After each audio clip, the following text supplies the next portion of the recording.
American history में black डालिया murder mystery सबसे फेमस केसों में से एक है।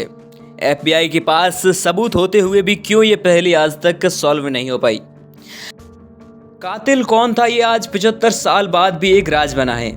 एक लड़की की मौत की कहानी जिसे हर रोज न्यूज़पेपर की फ्रंट पेज पर छापा जाता था, वो भी 4 महीनों तक। इस कहानी पर कई मूवी और टीवी शोज भी बनाए गए हैं। 15 जनवरी 1947 लॉस एंजलिस की सुबह 10 बजे के आसपास बेटी बेरशिंगर अपनी 3 साल की बच्ची को लेकर नॉर्टन एवेन्यू से गुजरते हुए देखा कि एक सफ़ेद कलर का पुतला पड़ा है और वो एक पुतला बीच में से टूटा हुआ था। जब उसने उसे पास जाकर देखा तो उसकी रूह कांप गई थी, क्योंकि वो कोई पुतला नहीं था बल्कि पीठ के बल लेटी हुई एक डेड बॉडी थी जिसको कमर के बीचों बीच काटा गया था। वो अजीब तरीके से थी, आँख खुली हुई थी और हाथ सिर के ऊपर रखे गए थे। पैर सीधा फैला हुआ था और सिर पे कई चोटों के निशान भी थे। बॉडी के कुछ हिस्से काट लिए गए थे। सबसे चौंकाने वाली बात यह थी कि उस जगह पर एक खून की बूंद नहीं थी और ऐसे लग रहा था जैसे बॉडी का सारा खून निकाल लिया गया था। बेटी सिंगर ने तुरंत पुलिस को फ़ोन किया। पुलिस ने फिंगरप्रिंट की मदद से उसकी सारी आइडेंटिफिकेशन कर ली थी। वो थी एलिजाबेथ शॉर्ट। अंडर 18 की वजह से वो एक बार अरेस्ट भी हो चुकी थी, इसलिए उसका फिंगरप्रिंट रिकॉर्ड पुलिस के पास था। उसके बारे में और जानकारी के लिए कुछ सर्कुलर जारी किया गया। Height 5 feet 6 inch, weight 54 kilo था उसका, ब्लैक हेयर, ग्रीन आईज और दिखने में वो काफ़ी खूबसूरत थी। एलिजाबेथ हॉलीवुड एक्टर्स बनने आई थी, लेकिन हॉलीवुड में रोल नहीं मिला उसको। छोटे मोटे रोल के लिए स्ट्रगल करना पड़ता था। अपना गुजारा करने के लिए उसने वेटर्स का काम करना शुरू किया। उस समय ऐसे काम करना काफ़ी कॉमन होता था। इस मर्डर को ब्लैक डालिया नाम दिया गया। उसी समय एक मूवी भी रिलीज हुई थी, द ब्लू डालिया, क्योंकि एलिजाबेथ ब्लैक ड्रेस पहनती थी और उसके बाल एकदम डार्क थे, इसलिए उसके केस को ब्लैक डालिया नाम दिया गया। उसकी रिपोर्ट से एक दिल दहला देने वाली खबर सामने आई थी। दरअसल उसकी मौत बहुत ज़्यादा खून बहने से हुई थी। उसकी रिपोर्ट से पता चलता है कि उसे बांधकर टॉर्चर किया गया था। उसे मारने से पहले कुछ नशीली टैबलेट खिलाई गई थी और उसका बलात्कार भी किया गया था। उसके हाथ पर एक टैटू बना हुआ था जो कि उखाड़ दिया गया था।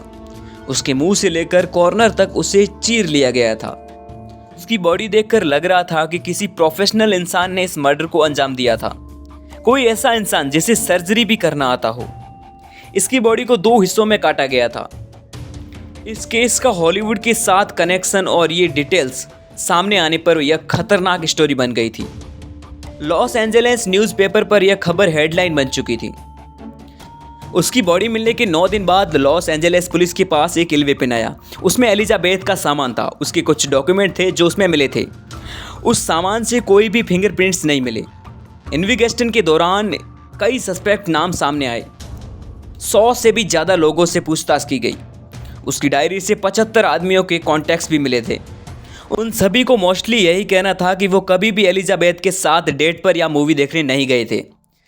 एफबीआई ने कुल 300 मेडिकल स्टूडेंट्स से पूछताछ की, क्योंकि जिसने भी इस मर्डर को अंजाम दिया वो कोई आम आदमी नहीं था। लेकिन फिर भी कुछ भी हाथ नहीं लगा।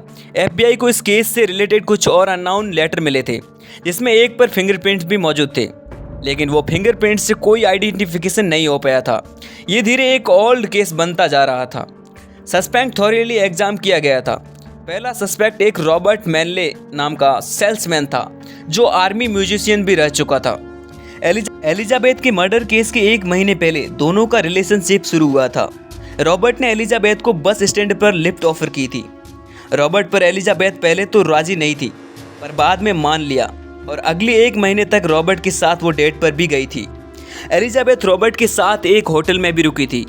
रॉबर्ट ने यह भी क्लियर कर दिया कि दोनों के बीच कोई फिजिकल रिलेशनशिप नहीं था। अगले दिन वो रॉबर्ट के साथ लॉस एंजलिस चली गई।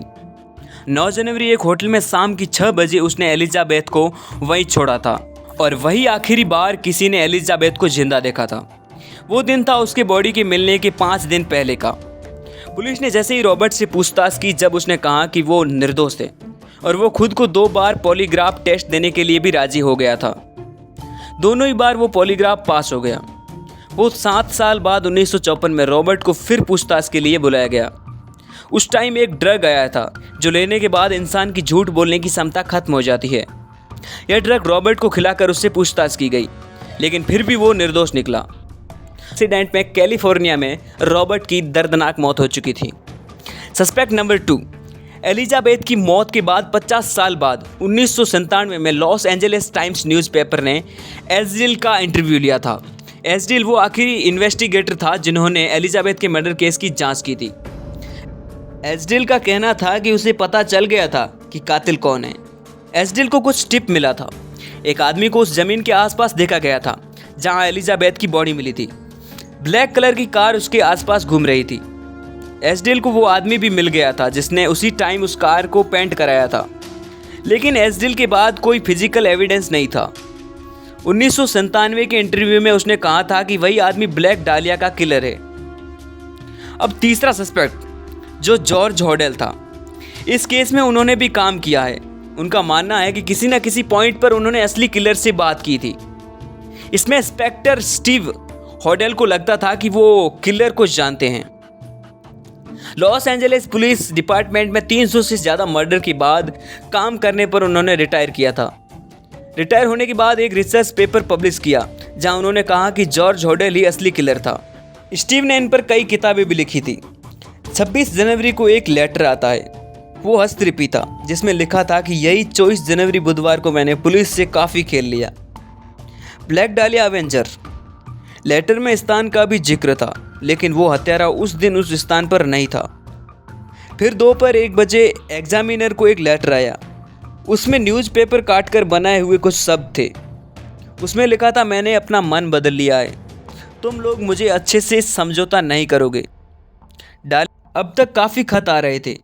एक लेटर में लिखा था, मैं खुद को डालिया की हत्या के जुर्म में पेश हो जाऊंगा अगर मुझे केवल 10 साल की सज़ा सुनाई जाए तो मुझे ढूंढने की कोशिश मत करना। इसके बाद एलिजाबेथ की हत्या का राज ही रह गया। एलिजाबेथ 3 राज्यों में रह चुकी थी, लेकिन इतने इंटरव्यू और क्लू के बाद भी पुलिस को कोई भी ठोस जानकारी नहीं मिली। एलिजाबेथ की हत्या में जॉर्ज हॉडेल एक संदिग्ध था जो एक सर्जन भी था। 1999 के बाद हॉडेल की मृत्यु के बाद उनके बेटे स्टीव हॉडेल ने एलिजाबेथ हत्या का हत्यारा अपने पिता को ठहराया। स्टीव ने अपने पिता जॉर्ज हॉडेल पर जांच शुरू कर दी थी। उसने यह घोषित किया कि एलिजाबेथ की हत्या का राज सुलझ गया है। स्टीव हॉलेड उस समय LAPD ऑफिसर थे। उस समय वह उस केस को सुलझाने में लगे हुए थे। स्टीव ने पता लगाया कि उसके पापा जॉर्ज हॉडेल के साथ एलिजाबेथ का गहरा रिश्ता था।